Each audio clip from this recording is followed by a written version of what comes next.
Hello and welcome to the Wisley, where today I'm joined by European Tour player Brett Rumford. Brett, thanks for joining us. Yeah, good morning. Nice to be here. And today we're going to be looking at how Titleist has brought the new 915 range of woods into the lineup. Now, Brett, I know that you've been playing the new 915 for a few weeks already. What were your first impressions when you picked it up?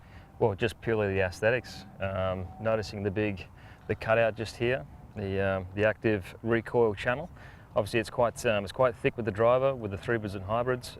Slightly less, but deeper again. So it's the first aesthetic change that I guess Titleist have significantly made, I guess, in the last few models. So. And Brett was with the media when we first saw the driver a few weeks ago. Brett, you spoke a little bit that day about the importance of driving in your game, and kind of how crucial a role driving plays. Can you just give us a little bit of an insight into that? Absolutely. Look, unless you're right at the middle of the golf club all the time, then you're going to have massive dispersion. So what I've found on TrackMan, your face angle and also your path can be identical with two golf swings, yet if you're mishitting the head by half an inch or a centimetre, the performance is massive in terms of direction, spin rate, also trajectory. So obviously with this drive, with this recoil channel in the back just here, they're able to thin the face, obviously improving the MOI essentially on the actual face of the driver. So the actual mishit is really covered up beautifully. So where I could actually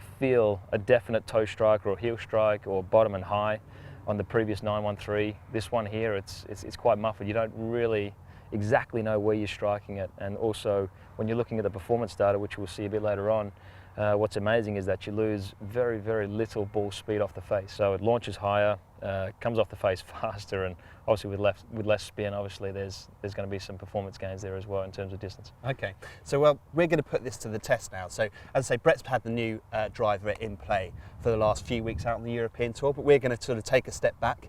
We're going to run through the fitting process that Brett would go through to put the new driver into play. We'll put the old 913 driver into Brett's hands, see how that performs, and then get the new 915 in and see if there are the sort of quantifiable gains that Brett's talking about. Let's go and have a look.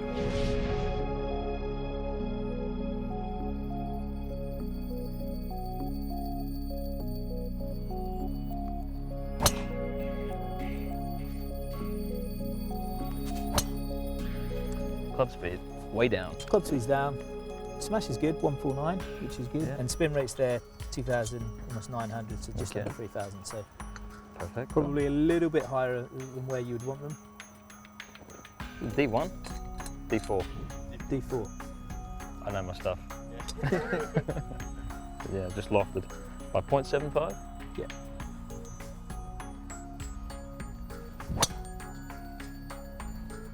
Difference in feel between the products?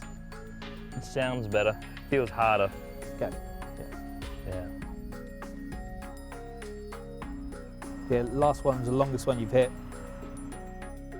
You see there's a little less spin on the ball. You can actually see the flight just change slightly, that higher launch, lower spin. Yeah. Ball going out there.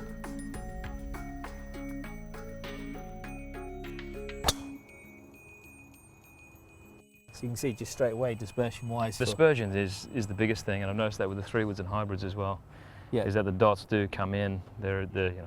You just don't get the super winging golf shots because of the spin. Yeah. Whilst we're looking at obviously dispersion in terms of left and right shots, you've also got the distance, consistency there. Absolutely. Which obviously with the increased MOIs is perhaps what I was talking about, is that you very, very rarely lose, a mile or two with a real off-hit golf shot. So. Perfect. Yeah. Looks good. Brilliant. I like it. So we've been through the process with Brett. Now, Brett, for any of the people watching this, what will they notice when they pick up 915? How will the performance be different from what they've played with in the past? Well, look, straight from the pro shop, you'll notice one, obviously there's the aesthetic difference, which is very eye-catching, but obviously mainly the biggest difference is you'll probably notice is you'll pick up a lot of ball speed. Well, not a lot, if not some, but certainly your dispersion and consistency off the face will be a marked improvement over the 913.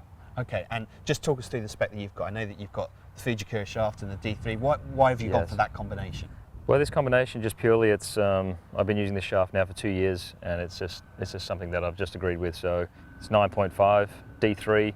Didn't opt to go for the D2 because obviously with the draw bias on the D2, I like to shape it both ways if I can. So yeah, that's my setup, and that's the reason why I've gone with the D3. Okay, so there you have it. That's how Brett goes through the process of putting a new driver into play. Keep your eyes peeled for the new 915 driver. It should be in stores in the UK at the start of November.